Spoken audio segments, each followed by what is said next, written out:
Մեքենան գնել եմ մարտի 20-ին, եթե չեմ սխալվում, այս 2025 թվականի։ Մեքենայի մասին առաջի անգամ ինչ ձևի էլեկտրական մեքենաներ կան Հայաստանում, ավտո EM կայքում ու Այքար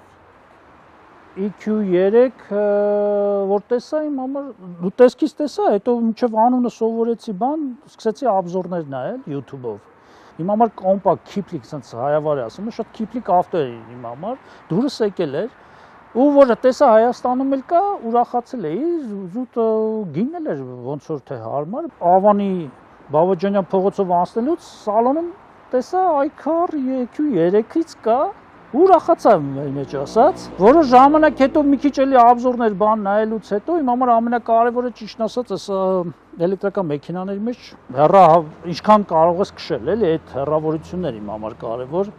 ուզում եի հասկանալ ինչքան կգնա, ոնց կգնա, ինչ կանի, մինչև էդ էլ ճիշտ ասած մի քանի հատ սալոն մտել էի, մի քանի հատ էլեկտրական հայտնի Հայաստանում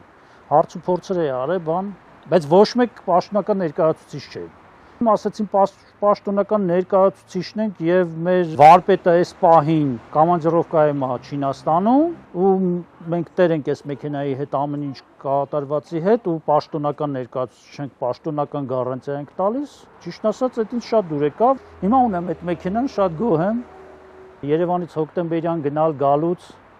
ես ծախսում եմ նույն էներգիան, ինչ որ ասենք Երևանից Սևան գալը։ Քշել եմ ուղիղ Իջևան ու հետ եմ եկել մի զապրավկայա, որը մեջն էլ կար մի 15%-ի չափով։